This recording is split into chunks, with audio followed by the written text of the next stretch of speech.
Hey guys, welcome to Evan blogs. ನಾನು ಸುಜಾತ. ಹೇಗಿದ್ದೀರಾ ಎಲ್ಲರೂ ಚೆನ್ನಾಗಿದ್ದೀರಾ ಅಂತ ಅಂದ್ಕೊಂಡಿದ್ದೀನಿ.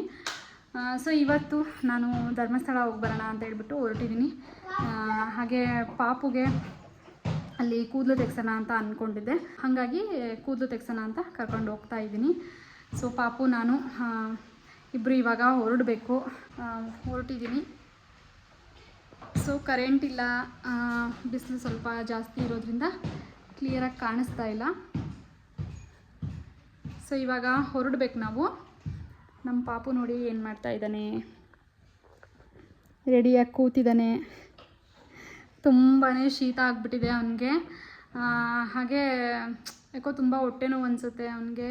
ಹಾಗೆ ಬನ್ನಿ ಇವಾಗ ನಮ್ಮ ಪಯಣ ಶುರು ಮಾಡೋಣ. ನೋಡ್ಬೋದು ಎಲ್ಲ ಹೆಂಗೆ ಹರಡ್ಕೊಂಡಿದ್ದೀನಿ.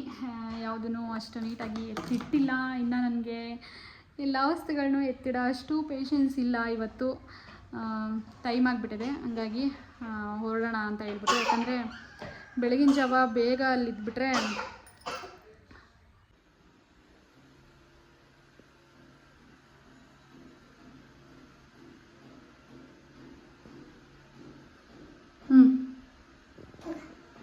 ತಂಬರ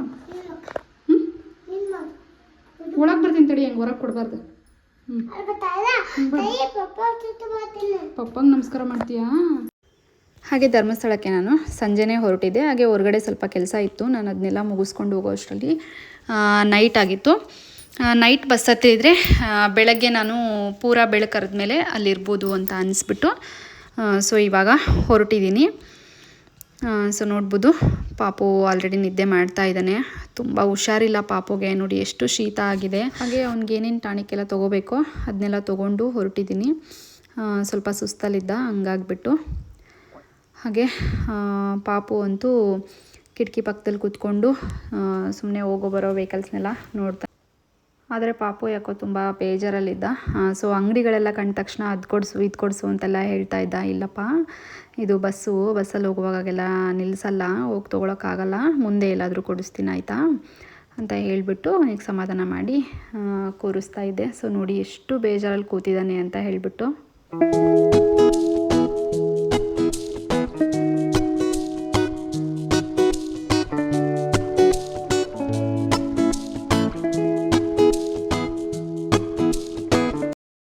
ಗುಡ್ ಮಾರ್ನಿಂಗ್. ನನಗಂತೂ ಸಿಕ್ಕಾಪಟ್ಟೆ ಸುಸ್ತಾಗ್ಬಿಟ್ಟಿತ್ತು, ಹಾಗಾಗಿ ವೀಡಿಯೋ ಮಾಡೋಕ್ಕಾಗಲಿಲ್ಲ. ಮೈಕ್ ಬೇರೆ ತೊಗೊಂಬಂದಿಲ್ಲ, ಎಷ್ಟು ಕ್ಲಿಯರಾಗಿ ಕೇಳಿಸ್ತಾ ಇದ್ದೇನೋ ಗೊತ್ತಿಲ್ಲ. ಸೊ ಇಲ್ಲೇನು ಸಾಕೇತ ಅಂತ ಇದೇನೋ. ಸೊ ಇಲ್ಲಿ ಹಾಗೆ ಇಲ್ಲಿ ಫ್ರೀಯಾಗಿ ಸ್ನಾನ ಎಲ್ಲ ಮಾಡ್ಬೋದು ಅಂತ ಹೇಳಿದರು. ಸೊ ಹಂಗಾಗಿ ಇಲ್ಲಿಗೆ ಬಂದಿದ್ದೀನಿ. ಇವಾಗ ನಾನಂತೂ ಸ್ನಾನ ಮುಗಿಸ್ಕೊಂಡೆ. ಪಾಪು ನಾನು ಇಬ್ಬರು ತುಂಬ ವಾಮಿಟಿಂಗ್ ಮಾಡಿಬಿಟ್ವಿ. ಅದರಲ್ಲೂ ಪಾಪು ತುಂಬ ಸುಸ್ತಾಗ್ಬಿಟ್ಟಿದ್ದ ನಿಜವಾಗ್ಲೂ. ಅವನಿಗಿನ್ನ ಕೂದಲು ತೆಗೆಸ್ಬೇಕು, ಬೇಡವಂತೆ. ಅವನಿಗಿನ್ನ ಕೂದಲು ತೆಗೆಸಿಲ್ಲ. ಅವನಿಗೆ ಕೂದಲು ತೆಗೆಸಿದಾದ ನಂತರ ನೇತ್ರಾವತಿ ನದಿಲಿ ಸ್ನಾನ ಮಾಡಿಸ್ಕೊಂಡು ಹೋಗೋಣ ಅಂತ. ಇಲ್ಲೇ ಸೀಟ್ ಆಟೋಗಳು ಬರ್ತಾ ಇರ್ತವೆ. ಸೊ ಇವಾಗ ತಾನೇ ಒಂದು ಬಂತು, ಮತ್ತೆ ಬರೋವರೆಗೂ ವೆಯ್ಟ್ ಮಾಡಬೇಕು. ಇನ್ನು ದರ್ಶನ ತೊಗೊಳ್ಳೋಷ್ಟೊತ್ತಿಗೆ ಎಷ್ಟೊತ್ತಾಗುತ್ತೋ ಗೊತ್ತಿಲ್ಲ. ತುಂಬಾ ರಶ್ ಇದೆ ಅಂತಲೇ ಹೇಳ್ಬೋದು. ದೇವಸ್ಥಾನದ ರೋಡಂತೂ ತುಂಬ ಟ್ರಾಫಿಕ್ ಇದೆ, ಅಷ್ಟೊಂದು ಜನ ಬಂದಿದ್ದಾರೆ. ವಾಯ್ಸ್ ಯಾವ ರೀತಿಯಾಗಿ ಕೇಳಿಸ್ತಾ ಇದ್ದೇನೋ ಅದಂತೂ ಗೊತ್ತಿಲ್ಲ. ನೋಡಿ, ನಾನು ಫ್ರೆಶ್ ಅಪ್ ಆದರೂ ಕೂಡ ಎಷ್ಟು ಸುಸ್ತಲ್ಲಿ ಕಾಣಿಸ್ತಾ ಇದ್ದೀನಿ ಅಂತ. ಸಿಕ್ಕಾಪಟ್ಟೆ ಸುಸ್ತಾಗಿದೆ, ತುಂಬ ವಾಮಿಟಿಂಗ್ ಆಗಿದೆ. ನೋಡ್ಬೋದು ಪಾಪು ಅಂತೂ ಸಿಕ್ಕಾಪಟ್ಟೆ ಸುಸ್ತಾಗಿದ್ದಾನೆ. ಅವನು ವಾಮಿಟ್ ಮಾಡ್ಕೊಂಡಿದ್ದಂಗೆ ಅವನಿಗೆ ಹಾಗೆ ಬಟ್ಟೆ ಚೇಂಜ್ ಮಾಡಿದ್ದೀನಿ ಅಷ್ಟೇ. ನಾನು ಸ್ನಾನ ಮುಗಿಸ್ಕೊಂಡೆ. ಇನ್ನು ಪಾಪುಗೆ ನೇತ್ರಾವತಿ ನದಿಗೆ ಹೋಗಿ ಸ್ನಾನ ಮಾಡಿಸ್ಬೇಕು. ಬನ್ನಿ ನೋಡೋಣ, ಆಟೋ ವೆಯ್ಟ್ ಮಾಡೋಣ. ಯಾವಾಗ ಬರುತ್ತೋ ಗೊತ್ತಿಲ್ಲ. ಈಗ ಜಸ್ಟ್ ಒಂದು ಆಟೋ ಹೋಯ್ತು. ನಾನು ವೀಡಿಯೋ ಮಾಡೋಕ್ಕೆ ಅಂತ ಈ ಕಡೆ ಬಂದುಬಿಟ್ಟೆ, ಪಾಸ್ ಆಗಿಬಿಡ್ತು. ಹಾಗೆ ತುಂಬಾ ಹಶ್ವಾಗ್ತಾ ಇತ್ತು. ಫಸ್ಟ್ ಏನಾದರೂ ತಿನ್ಬಿಡ್ಬೇಕಪ್ಪ ಅಂತ ಅನ್ನಿಸ್ತಾ ಇತ್ತು. ಸೊ ಹಂಗಾಗಿ ಬ್ರೇಕ್ಫಾಸ್ಟ್ ಮಾಡೋಣ ಅಂತ ಹೇಳ್ಬಿಟ್ಟು ಹೋಟೆಲಿಗೆ ಬಂದೆ. ಆದರೆ ಯಾಕೋ ತುಂಬ ಸುಸ್ತಾಗಿದ್ದರಿಂದ ನನಗೆ ಊಟನೇ ಬೇಕು ಅಂತ ಅನ್ನಿಸ್ತಾ ಇತ್ತು. ಸೊ ಕ್ಯೂವಲ್ಲಿ ನಿಂತ್ಕೊಂಡು ದರ್ಶನ ತೊಗೊಳ್ಳೋ ಅಷ್ಟೊತ್ತಿಗೆ ಎಷ್ಟೊತ್ತಾಗುತ್ತೋ ಏನೋ, ಹೊಟ್ಟೆ ತುಂಬ ಊಟ ಮಾಡಿಬಿಡೋಣ ಅಂತ ಹೇಳ್ಬಿಟ್ಟು ಒಂದು ಚಪಾತಿ ಊಟ ತೊಗೊಂಡೆ. ಸೊ ಅದನ್ನೂ ಕೂಡ ನಂಗೆ ಸರಿಯಾಗಿ ಊಟ ಮಾಡೋಕ್ಕಾಗಲಿಲ್ಲ, ಅಷ್ಟು ಸುಸ್ತಾಗ್ತಾಯಿತ್ತು. ಹಾಗೆ ಮಳೆ ಬರ್ತಾಯಿತ್ತು. ಒಳಗಡೆ ನಾವು ಹೋಟ್ಲೊಳಗೆ ಹೋಗಿದ ತಕ್ಷಣವೇ ಮಳೆ ಶುರುವಾಗ್ಬಿಡ್ತು. ಹಾಗಾಗಿ ಸ್ವಲ್ಪ ಆ ಕ್ಲಿಪ್ಪಿಂಗ್ನ ವೀಡಿಯೋ ಮಾಡಿಕೊಂಡೆ. ಅದೆಷ್ಟು ಸುಸ್ತಾಗ್ತಾಯಿತ್ತು ಅಂತ ಅಂದರೆ ಯಪ್ಪ. ಊಟ ಮುಗಿಸ್ಕೊಂಡು ಬಂದಾದ ನಂತರ ಪಾಪು ನನಗೆ ಕಾರ್ನ್ ಬೇಕು ಅಂತ ಕೇಳ್ದ. ಬೇಡಪ್ಪ, ನಿಮ್ಗೆ ಹುಷಾರಿಲ್ಲ, ಅದೆಲ್ಲ ತಿನ್ನಬಾರ್ದು ಅಂತ ಅಂದರು. ಅವ್ನು ಕೇಳಲಿಲ್ಲ, ತುಂಬ ಹಠ ಮಾಡಿ ತೊಗೊಂಡ. ಆದರೆ ಅದನ್ನ ಪೂರನೂ ತಿನ್ನಲಿಲ್ಲ. ನಾನು ಸ್ವಲ್ಪ ತಿಂದ್ಬಿಟ್ಟು ನನಗೆ ವಾಪಸ್ ಕೊಟ್ಟ. ಹಾಗೆ ಇವಾಗ ಪಾಪುಗೆ ಮುಡಿ ತೆಗ್ಸೋಣ ಅಂತ ಬಂದಿದ್ದೀನಿ. ಸೊ ಬನ್ನಿ ಒಳಗಡೆ ಹೋಗಿ ಬರೋಣ.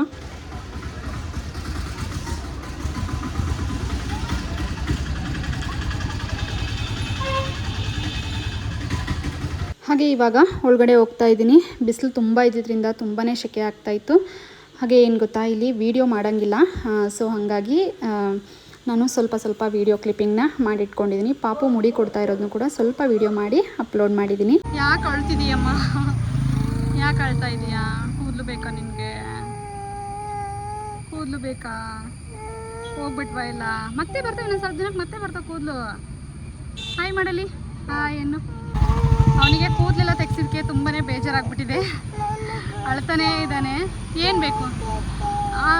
ತಿನ್ನಲ್ಲ ನೀನು, ಸುಮ್ಮನೆ ವೇಸ್ಟ್ ಮಾಡ್ತೀಯಾ. ಚಾಕ್ಲೇಟ್ ಬೇಕಂತೆ. ಸೊ ಅವನಿಗೂ ವಾಮಿಟಿಂಗ್ ತುಂಬ ಆಗ್ತಾಯಿದೆ. ಹಂಗಾಗಿ ಅವನೇನು ತೊಗೊಂಡ್ರು ಕೂಡ ಸ್ವಲ್ಪ ತಿಂತಾನೆ, ಹಂಗೆ ಬಿಡ್ತಾನೆ. ಇವಾಗ ನೇತ್ರಾವತಿ ನದಿಗೆ ಹೋಗಬೇಕು.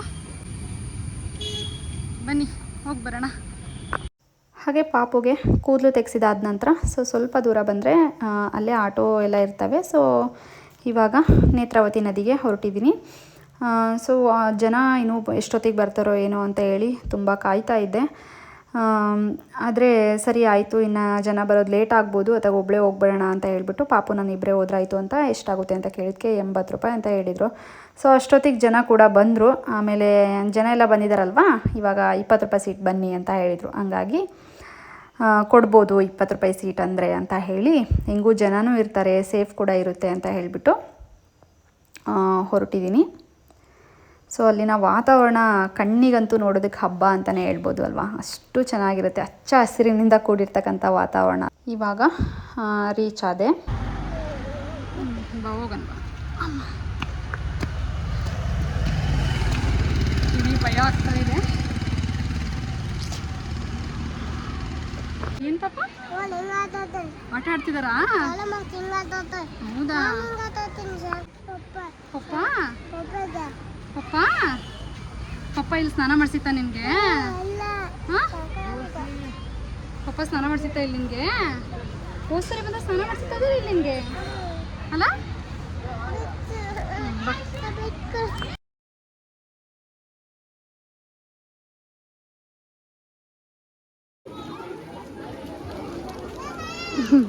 ಸ್ನಾನ ಮಾಡೋಣ? ಹಾಂ ಕೊಡು ಬೇಗ. ಹ್ಞೂ ಆಗಲಿ ಕೊಡು.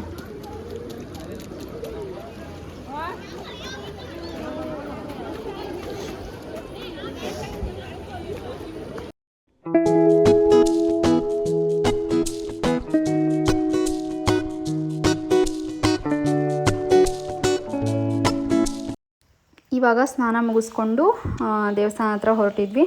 ಸೊ ಪಾಪು ನನಗೇನಾದರೂ ಆಟದ ವಸ್ತು ಕೊಡಿಸು ಅಂತ ಹೇಳಿ ತುಂಬ ಹಠ ಮಾಡ್ತಾಯಿದ್ದ. ಅದಕ್ಕೆ ಏನಾದರೂ ತೊಗೊಳಪ್ಪ ಅಂತ ಹೇಳಿ ಅವನಿಗೆ ಕೊಡಿಸ್ತಾ ಇದ್ದೀನಿ. ಇಲ್ಲಾಂದರೆ ಅವನು ಒಳಗಡೆ ಸುಮ್ಮನೆ ಕುತ್ಕೊಳ್ಳೋಕೆ ಬಿಡೋದೇ ಇಲ್ಲ, ಆ ರೀತಿಯಾಗಿ ಮಾಡ್ತಾನೆ. ಕ್ಯೂ ಬೇರೆ ತುಂಬಾ ಇರುತ್ತಲ್ವ. ಸೊ ಹಂಗಾಗಿ ಸೊ ಇವಾಗ ನೋಡ್ಬೋದು ಇವಾಗ ಹೊರಟಿದ್ದೀವಿ. ಪಾಪು ಎಷ್ಟು ಜಾಣ ಗೊತ್ತಾ? ಸೊ ನೋಡಿ ಅವನೇನು ಮಾಡ್ತಾ ಇದ್ದಾನೆ ಅಂತ ನೋಡಿ. ಕ್ಯೂವಲ್ಲಿ ಹೋಗ್ತಾ ಇದ್ದಾನೆ, ಯಾವ ರೀತಿ ನನ್ನ ಬಟ್ಟೆ ಹಿಡ್ಕೊಂಡು ಹೋಗ್ತಾ ಇದ್ದಾನೆ ಅಂತ. ಸೊ ಎಲ್ಲೂ ಮಿಸ್ ಆಗಬಾರ್ದು ಅಂತ ಹೇಳಿಬಿಟ್ಟು ಆ ರೀತಿ ಹಿಡ್ಕೊಂಡು ಹೋಗ್ತಾ ಇದ್ದಾನೆ ಅಂತ ಅನಿಸುತ್ತೆ. ಬಿಡು ಪಾಪು ಅಂತ ಜೋರು ಮಾಡೋದಕ್ಕೆ ಬಿಟ್ಬಿಟ್ಟ. ಹಾಗೆ ಸ್ಪೆಷಲ್ ಎಂಟ್ರಿಲೇ ಹೋಗ್ತಾ ಇದ್ದೀನಿ, ಆದರೂ ಕೂಡ ಇಷ್ಟೊಂದು ರಶ್ ಇದೆ ನೋಡಿ. ಹಾಗೆ ಫೈನಲಿ ದರ್ಶನ ಎಲ್ಲ ಮುಗಿಸ್ಕೊಂಡು ಬಂದ್ವಿ ನಾವು. ಆದರೆ ಒಳಗಡೆ ಎಲ್ಲ ವೀಡಿಯೋ ಮಾಡೋ ಹಾಗಿಲ್ವಲ್ಲ, ಹಾಗಾಗಿ ಏನು ವೀಡಿಯೋ ಮಾಡ್ಕೊಳ್ಳಿಲ್ಲ. ಹಾಗೆ ಶ್ರೀ ಮಂಜುನಾಥ ಸ್ವಾಮಿ ಪ್ರಸಾದನ ಸ್ವೀಕರಿಸ್ಬಿಟ್ಟು ಬಂದ್ವಿ. ಹಾಗೆ ಇನ್ನೂ ಯಾರಾದರೂ ನಮ್ಮ ಚಾನಲ್ನ ಸಬ್ಸ್ಕ್ರೈಬ್ ಮಾಡ್ಕೊಳ್ದೇನೆ ನೋಡ್ತಾ ಇದ್ದರೆ ಪ್ಲೀಸ್ ಸಬ್ಸ್ಕ್ರೈಬ್ ಮಾಡ್ಕೊಂಡು ನೋಡಿ.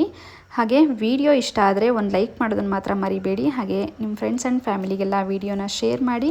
ಹಾಗೆ ನಿಮ್ಮ ಅನಿಸಿಕೆನ ಕಮೆಂಟ್ ಬಾಕ್ಸಲ್ಲಿ ತಿಳಿಸಿ. ಹಾಗೆ ಮತ್ತೆ ಸಿಗ್ತೀನಿ ಮುಂದಿನ ಒಂದು ಹೊಸ ವಿಡಿಯೋ ಜೊತೆ. Thank you for watching. Thank you.